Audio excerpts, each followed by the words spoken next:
아멘. 약한데 강해진다고 라는 제목을 가지고 말씀을 살펴보도록 하겠습니다. 한번 따라하겠습니다. 약한데 강해진다고. 성경은 생각보다 자랑에 대해서 상당히 부정적이며 강력하게 금지하고 있습니다. 우리가 우상 숭배하는 거라든지 아니면 음란한 거라든지 도둑질하는 거라든지 살인하는 거라든지 이런 것들은 성경이 굉장히 강력하게 금지하는 것에 대해서 잘 알고 있는데 자랑에 대해서 상당히 강력하게 금지하고 있는 걸 잘 몰라요. 그런데 성경 구석구석마다 이 자랑에 대해서 굉장히 강력하게 금지하고 있습니다. 몇 가지 말씀을 좀 살펴보면요. 야고보서 4장 16절에는 이렇게 기록되어 있습니다. 이제도 너희가 허탄한 자랑을 하니 그러한 자랑은 다 악한 것이라. 시편 49편 6절에서 7절은 이렇게 기록되어 있습니다. 자기의 재물을 의지하고 부유함을 자랑하는 자는 아무도 자기의 형제를 구원하지 못하며 그를 위한 속전을 하나님께 드리지도 못할 것은. 예레미야 9장 23절에서 24절에는요. 지혜로운 자는 그의 지혜를 자랑하지 말라. 용사는 그의 용맹을 자랑하지 말라. 부자는 그의 부함을 자랑하지 말라. 이렇게 기록되어 있고요. 고린도전서 13장 4절은요. 우리 너무 잘 알죠? 우리 화면 보면서 같이 읽어볼까요? 시작. 사랑은 오래 참고 사랑은 온유하며 시기하지 아니하며 사랑은 자랑하지 아니하며 교만하지 아니하며. 성경이 자랑에 대해서 굉장히 강력하게 금지하고 있다는 거예요. 근데 제가 이 설교를 좀 준비하면서 저는 조금 떳떳했거든요. 왜냐하면 저는 그 자랑 많이 안 하는 것 같아. 그래서 가만히 생각해 보니까 우리 교회도 그렇게 자랑 많이 하는 사람들은 없는 것 같아요. 우리 그런 사람 없잖아요. 우리 집에 황금 두꺼비 있다. 나 공부 되게 잘한다. 나 잘 나간다. 나 이쁘다. 이런 자랑하는 사람이 어디 있어요? 그런 사람 있으면 자랑한다고 생각하겠어요? 불쌍해서 밥 사주지. 그래서 나도 이렇게 자랑한 적이 없거든요. 그래서 왜 이런 자랑 그렇게 많이 나 안 하는데 했는데 제가 여름에 이제 쉬는 시간에 좀 읽으려고 서점에 나갔다가 다크 심리학이라는 책이 있길래 좀 사갖고 와서 읽었는데 되게 재밌더라고요. 근데 거기에 보니까 제가 자랑을 엄청 하고 있더라고. 어른들은 자기 자랑을 교묘하게 숨겨서 한대요. 그래서 몇 가지 분류가 있더라고요. 겸손을 가장한 자랑이 있대요. 오늘 너무 바빠서 밥도 못 먹었네. 계약이 너무 많아서 정신이 없네. 그러니까 여기 보니까 저도 그런 자랑을 하고 있더라고요. 동기한테 연락이 왔어요. 야, 오늘 좀 동기 모임 왜 안 나와? 그럼 제가 뭐라고 했을까요? 야, 새가족 챙기느라고 바빠서 내가 정신이 없다. 이번 연도에 새가족 8명 등록했거든. 한 달에 한 명을 챙겨도 될까 말까인데 저도 모르게 자랑을 하고 있는 거죠. 그래? 그렇게 새가족이 많이 와? 정신이 없다. 야, 정신이 없어. 미안하다. 야. 그러니까 사실은 겸손을 가장한 자랑인 거예요. 나 요즘 나 병 걸렸나 봐. 나 살이 너무 빠져서 옷 입다가 사사 입잖아. 너무 말라 보이지. 나 진짜 큰일 났지. 이런 게 뭐예요? 교묘한 자랑이라는 거예요. 교묘한 자랑. 나 입맛이 없어서 자꾸 살이 빠져. 허리 나 25도 안 돼. 나는 몸빼바지밖에 안 입는데. 고난을 가장한 자랑도 좀 있대요. 내가 이 집안을 위해 얼마나 피눈물 흘리며 봉사하고 참았는지 아무도 모를 거야. 그러니까 내가 얼마나 수고했는지를 자랑하는 거죠.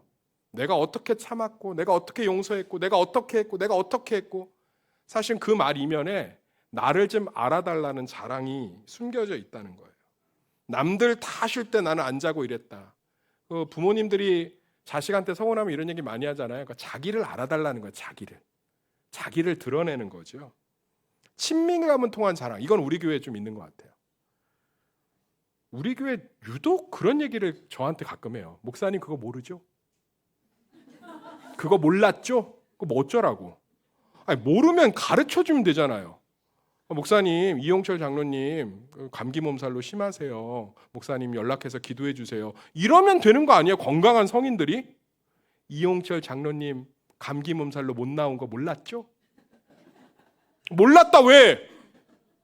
그게 뭘 의미하냐면 나는 교회 구석구석을 아는데 나는 사람들하고 친한데 이게 다 사실은 자랑이라는 거예요. 자랑. 우리 이제 그러지 맙시다. 뭘 모르면 부역장님 몰랐죠? 그런 얘기를 뭐하러 해요? 부역장님 우리 허선봉 권사님 로또 1등 돼서 100억 탔다니까 전화 한번 해서 축복해 주세요. 이렇게 하면 되지. 몰랐죠? 차 바꾼 거 몰랐죠? 유치한 자랑이라는 거. 유치한 자랑. 저 되게 부끄러워지더라고. 저로 이런 적 되게 많거든요. 목사님과 1대1로 대면했다. 그럼 내가 나하고 1대1로 대면하지 1대 다로 대면한 적이 어디 있어요? 누구하고 나는 직접 만났다. 그 다 사실은 자랑이라는 거예요. 자랑. 내가 이만큼 노력했다. 내가 이만큼 수고하고 있다. 내가 이만큼 잘하고 있다. 내가 이만큼 열심히 하고 있다. 신앙생활을 통한 종교적인 자랑도 있다고 그래요. 하나님이 나한테만 특별히 말씀하셨다든지 나는 하나님의 뜻을 받았다든지 이런 것들이 사실은 자기의 우월감을 드러내는 자랑이라는 거예요. 나는 성경을 1년에 뭐 2번을 읽었다느니 나는 하루에 기도를 몇 시간 한다느니 이런 게 사실은 경건을 포장한 자기의 경건을 드러내는 거죠. 사랑하는 성도님들, 성경 많이 읽고 기도 많이 하고 예배 잘 드리는 거 참 기쁜 일이죠. 그런데 제가 질문할게 신앙적으로 답해 보세요. 내 의지예요? 하나님의 은혜예요? 하나님의 은혜죠. 제가 몇 번 간증했는데 연세대학교 CCC 채플에 설교를 해달라고 가서요. 설교를 했어요. 한 12명 정도가 모여 있었어요. 그때. 끝나고 나서 티타임을 하는데 제가 물어봤어요. 아니네 연세대학교 그렇게 합격하고 들어온 거 하나님의 역사는 몇 %고 니네 노력은 몇 %야? 진짜 궁금해서 물어봤거든요. 저는 뭐 한 8대2, 7대3, 5대5 뭐 이렇게 나올 줄 알았어요. 이 친구들이 그런 질문을 처음 받으니까 고민을 하더라고. 고민하더니 처음 대답하는 자매가 울먹거리면서 얘기해요. 목사님, 아무리 생각해도 100% 하나님의 은혜였던 것 같아요. 옆에 있는 형제도 목사님, 아무리 생각해도 100% 하나님의 은혜였던 것 같아요. 그런 얘기를 쭉 12명이 하고 나니까 제 채플 때는 은혜 받지 못하던 친구들이 그 나눔을 통해서 은혜를 받더라고요. 저도 되게 좀 인상이 깊었어요. 네, 우리 영건이 어디 있죠? 너 그 서울대 간 거 하나님의 은혜가 몇 %야? 아 솔직히 얘기해 몇 %인 것 같아? 그죠? 봐봐 100%. 100%지. 그래 안 그래? 하나님이 은혜 주지 않았으면 제가 뭐 하고 있겠어요? 말도 더듬고 이러는데. 하나님의 은혜죠. 그러니까 생각해 보니까 하나님의 은혜라는 거 하나님의 은혜. 또 자기 비하를 통한 자랑도 있대요. 나 사실은 학교 다닐 때 말썽쟁이였고 나 사고 쳤는데 하나님이 이렇게 축복해 줬어. 그게 사실은 자랑이라는 거예요. 나 형편없었지만 이렇게 잘 나가. 나 이렇게 잘못 살았지만 괜찮게 살고 있어. 이거를 포장하는 자랑이라는 거죠. 다른 일을 통한 자랑도 좀 있대요. 자식 자랑이 대표적이겠죠. 자식이 잘 나가는 건 그냥 감사할 일이지 사람들 앞에서 왜 내 인생이 축복받았다고 얘기해요. 아유, 집사님 자식 잘 돼서 좋겠다. 아이 잘 되긴 뭘 잘 돼. 연봉 1억 2천이. 아이고 연봉 1억 2천 갖고 요즘 서울에 아파트도 못 사. 나는 그리고 집사님 아들처럼 한 달에 70만 원 받는 게 뱃속 편하고 좋은 것 같더라. 아우 미치죠. 미치죠. 다른 일을 통한 자랑. 아이 우리 천왕역에서 전도하는데 우리 주변에 대형 교회 하나 있지 않습니까? 물어보더래요. 거기는 유초동부 애들이 몇 명 모여요? 그래서 우리는 유초동부 전체에서 한 20-30명 모여요. 그랬더니 아유 우리 교회 한 반도 안 되네 이러더래. 아니 지가 그 교회 담임이야? 내가 물어보라고 그래서 다음에 만나면 목사님 딸인지 목사 부인인지 나 불러가고 내가 따져놓으려니까 너무 흥분했네요. 네. 아니 목사는 이럴 수 있겠죠. 어쨌든 목회를 열심히 한 열매일 수 있으니까 목사끼리는 뭐 그런 얘기 할 수 있을지 몰라도 아니 내가 섬기는 교회가 100명이면 어떻고 200명이면 어떻고 5명이면 어때? 그래 안 그래요? 그게 자기의 자부심이 돼서 우리 교회는 사랑의 교회고 뭐 어쩌라고? 본인이 개척해서 세웠어?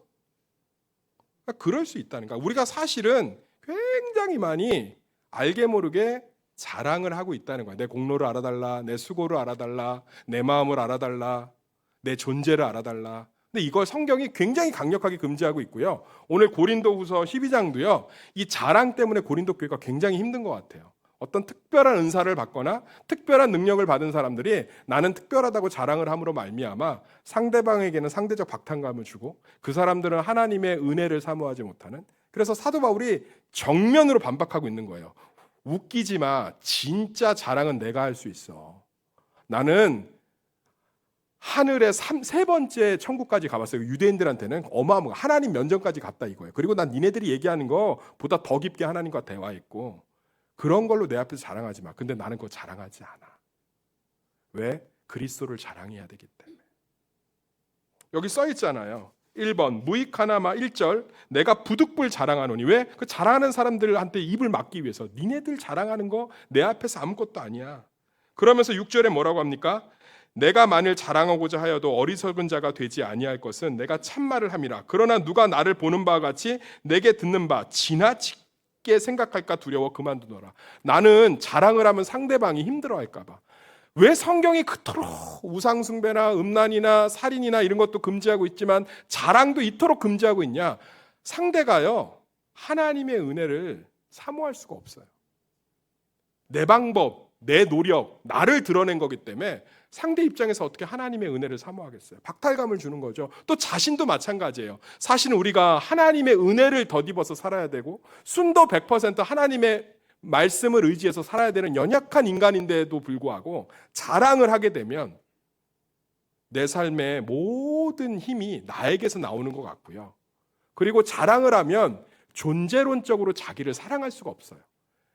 내가 정말 좋은 대학을 가고 내가 정말 돈이 많고 사람들에게 인정받는 것이 없으면 내가 무가치하다고 생각하거든요. 그래서 성경은 자랑이 백해무익이라고 생각해요. 그래서 자랑하지 말라고 얘기합니다. 우리 교회 안에 자랑이 사라지기를 간절히 소망합니다. 그리고 오직 예수 그리스도만이 높아지시기를 예수의 이름으로 축원합니다.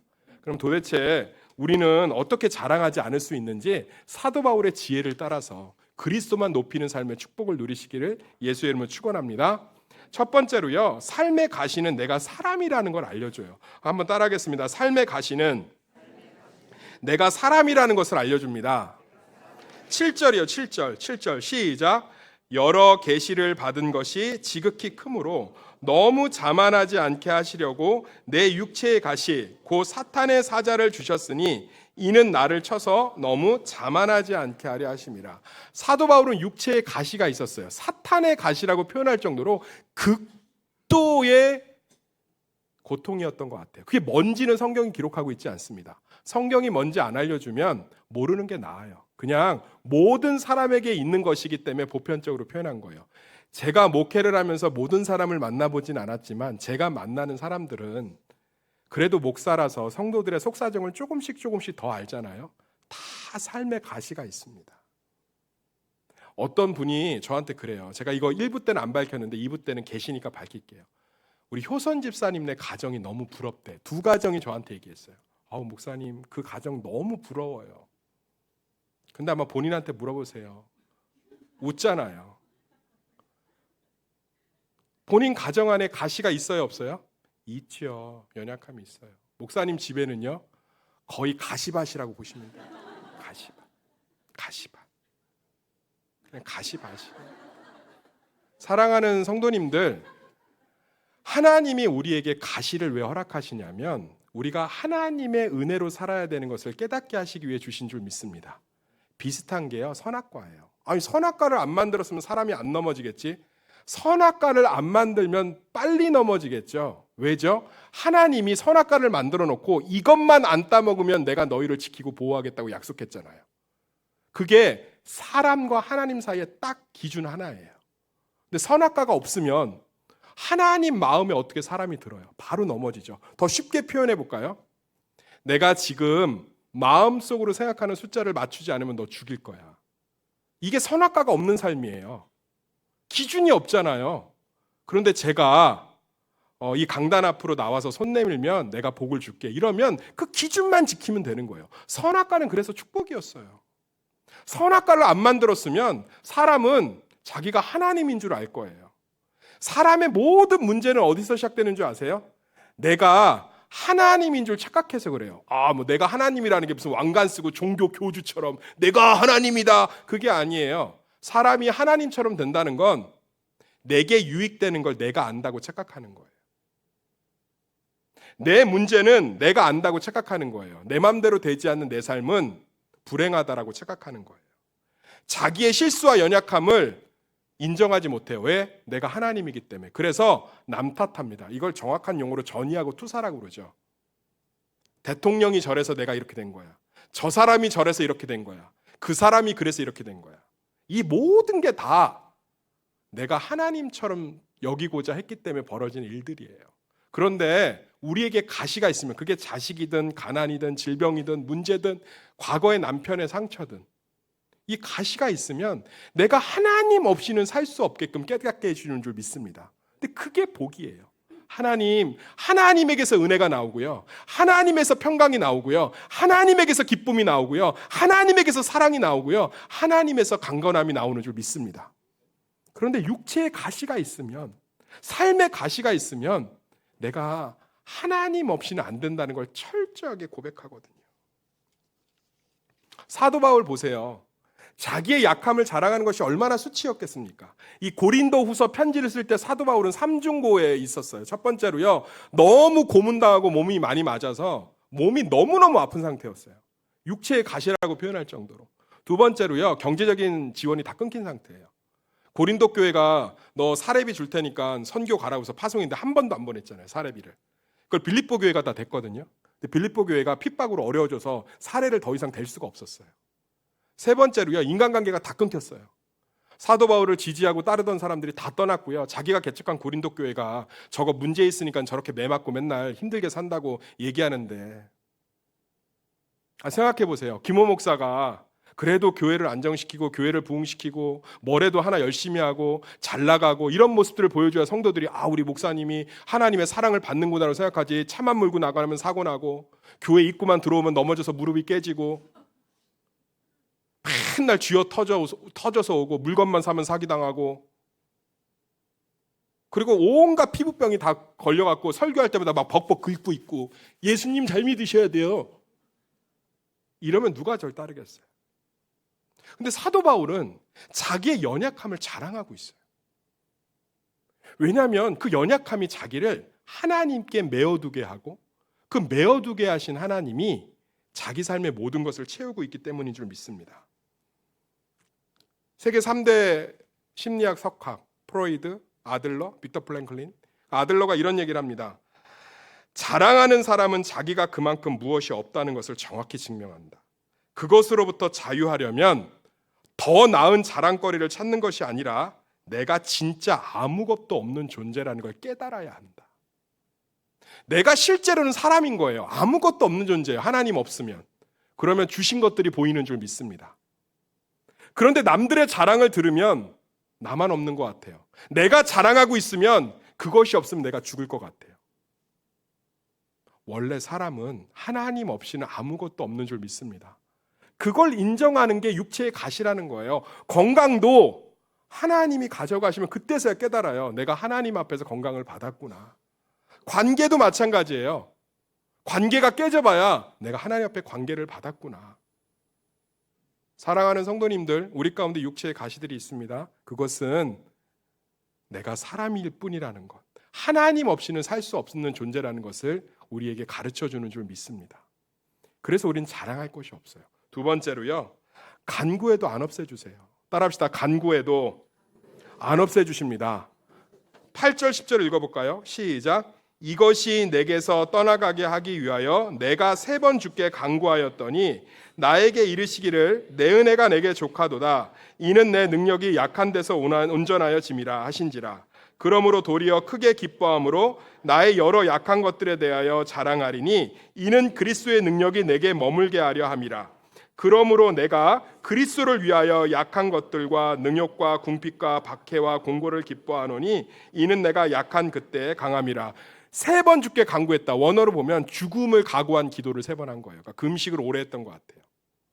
그런데 하나님이 딱 거절했어요. 이걸 우리는 별로 좋아하는 성경 구절이 아닙니다. 제가 사업장을 가고 가정에 가도요, 두려워 말라 내가 너와 함께하리라부터 힘이 창대하리라 뭐 이런 그 팻말은 다 붙어 있어도 이 구절이 적혀 있는 곳은 본 적이 없어요.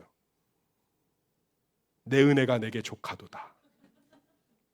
가게에 딱 써 있다고 해서 내 은혜는 내게 족하도다. 가정에도 내 은혜는 내게 족하도다. 이거 우리 다 싫어해요. 왜요? 오해하고 있기 때문에 그래요. 마치 이렇게 들리는 거예요. 야, 아버지가 너한테 집 한 채 줬으면 됐지. 무슨 빌딩까지 원해? 그 집이나 잘 지켜. 네 은혜가 네게 좋게. 하나님이 너 사도로 세웠고 그 수많은 사람들을 줬으면 몸이 아플 수도 있지. 참고 견뎌. 교만해 갖고 다 받으려고 하고 있어. 그 말이 아니에요. 사도 바울이 지금 왜 약한 데서 온전해지고 하나님께 거절당한 것 같지만 이것이 그에게 자유가 되냐면 나에게 이르시기를 내 은혜가 내게 족하도다. 이 말씀 때문에 그래요. 따라합시다. 내 은혜가 내게 족하도다. 이 얘기는 너 은혜 족하니까 아픈 거 참고 견디고 이악 물고 있어. 교만해지기 전에. 이렇게 하나님이 거절하신 게 아니라 나의 은혜가 너의 아픔과 가시를 덮을 만큼 충분하다는 뜻이에요. 할렐루야. 사랑하는 성도님, 성령 안에서 이것이 은혜가 되기를 간절히 소망합니다. 하나님이 육체의 가시를 뽑아주시는 게 아니라 육체의 가시를 통해서 내 은혜가, 내 사랑이, 내 능력이 네 육체의 가시보다 더 크고 완벽하며 완전히 덮는다는 걸 경험케 하신다는 거예요. 그래서 사도 바울이 기쁜 거예요. 쉽게 얘기해 드릴까요? 내가 관계가 깨졌는데 예배 드리면서 은혜를 받아서 그 관계 깨진 게 속상하지 않아요. 할렐루야. 내 가정의 아픔이 말씀 가운데 은혜를 받아서 그 아픔이 와닿지 않아요. 내가 고통 가운데 있었던 슬픔이 예수 그리스도의 사랑을 깨달음으로 말미암아 그것이 더 이상 나에 대한 고통이 아니라 누구를 품는 통로가 됩니다. 사랑하는 성도님들, 우리에게 약함이 왜 자랑이 될 수 있을까요? 제가 3.1교회에서 청년부 생활할 때 어떤 선배하고 이 말씀을 큐티하다가 그 선배가 소리를 지르더라고요. 야, 호야, 약함은 기도 제목은 될 수 있어도 자랑은 될 수 없어. 나 이거 이해가 되지 않아. 저 그 말이 되게 충격적으로 와닿았어요. 맞아요. 우리는 약함을 자랑한다고 착각하고 신앙생활 할 수 있어요. 근데 대부분 기도 제목으로 풀어내지 이것을 자랑하는 사람은 제가 본 적이 거의 없어요. 목사님, 저희 남편이 지금 직장을 못 구해요. 기도해 주세요지. 목사님, 우리 남편 직장 잃어버렸습니다. 잘렸어요. 이번 달 월급으로 끝으로 우리 집 손가락 빱니다. 할렐루야. 이런 사람 본 적이 없어요. 목사님, 병원 가니까요 집에 가서 쉬래요. 2달 남았답니다. 할렐루야. 목사님, 아우 내 차를 사고가 났는데요 뒤에서 받았는데 앞에 연달아서 벤츠하고 마이바흐예요. 우리 집 팔아도 못 갚아요. 이런 사람 본 적이 없어요. 저는 그 선배 말이 너무 충격인 거예요. 맞네. 야, 호야, 약함은 기도 제목이 될 수 있어도 자랑이 될 수 없어. 나 이게 이해가 안 가. 그런데 제가 엑스플로 99 CCC 여름 수련회에서 그 답을 찾았습니다. 김중건 목사님 살아계실 때 백문일답을 하셨거든요. 그분이 이렇게 얘기했습니다. 우리는 실패했습니다. 우리의 실패를 성공으로 바꾸시는 분이 누구십니까? 예수 그리스도. 우리는 망했습니다. 그러나 우리를 온전히 회복하실 분이 누구십니까? 예수 그리스도. 우리는 아픕니다. 그러나 우리를 온전히 치유하실 분이 누구십니까? 예수 그리스도. 우리는 버림받았습니다. 그러나 영원히 용납받게 하실 분은 누구십니까? 예수 그리스도. 우리는 쫓겨났습니다. 그러나 우리를 화목케 하실 분은 누구십니까? 예수 그리스도. 우리는 혼자입니다. 그러나 영원히 함께 하시는 분이 계십니다. 그분이 누구십니까? 예수 그리스도. 우리는 가난합니다. 그러나 우리를 부유케 하시는 분이 누구십니까? 예수 그리스도. 이 백문일답을 하면서 저는 깨달았어요. 약함이 자랑이 될 수 있겠구나. 나를 자랑하고자 하면 약함은 자랑이 될 수 없고 수치가 됩니다. 그러나 예수 그리스도가 드러나는 인생에 대한 소망이 있으면 나의 약함은 자랑이 되는 줄 믿습니다. 이걸 사도 바울은 깨달은 거예요. 내 육체의 가시를 통해서 예수 그리스도가 드러나겠구나. 예수 그리스도가 몸이 아픈 것과 상관없이 내 삶을 강건하게 인도하시는 것을 경험하겠구나, 보여지겠구나. 제가 요즘 목회를 하면서 안타까운 것이 있습니다. 저에게 완벽함을 요구하시는 분들이 있어요. 목사님 그렇게 설교하셨잖아요. 목사님 그렇게 말씀하셨잖아요. 근데 저는요, 설교를 하는 설교자이기 때문에 성경에 있는 온전함을 가르치지만 그것을 이루지 못하고 지키지 못하고 실패하는 저를 단 한 번도 부끄러움 없이 부끄러워하며 자랑한 적이 없습니다. 저는 제가 성질 급하고 다혈질이며 제 한계를 잘 알지 못하고 쓰는 것을 좋아하고 쉽게 감정적이며 주저앉고 일을 벌이지만 수습하지 못하며 이기적의 외동아들이어서 이기적이며 식탐이 많고 이런 것들에 대해서 단 한 번도 부끄러워한 적이 없어요. 저는 말씀을 가르치는 사입니다. 그렇지만 그 말씀대로 살지 못하는 걸 부끄러워한 적이 없어요.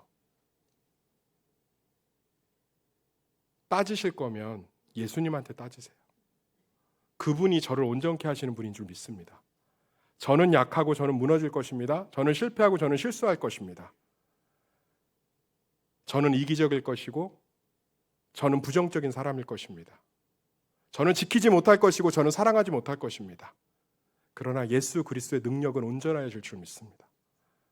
그래서 김호 목사는 형편없는 사람이지만 저와 함께 하시는 예수 그리스도가 탁월한 분임을 우리 성도들 가운데, 교회 가운데 드러날 줄 믿습니다. 나를 자랑하고자 하면 나의 약함은 수치가 되겠지만 예수 그리스도를 자랑하고자 하면 나의 약함은 완전한 자랑이 될 줄 믿습니다. 이 놀라운 자유와 은혜를 누리시는 우리 성도님들 되시기를 예수의 이름으로 축원합니다. 나의 약함은 그리스도가 드러나는 놀라운 시작이 될 줄 믿습니다. 기도하겠습니다.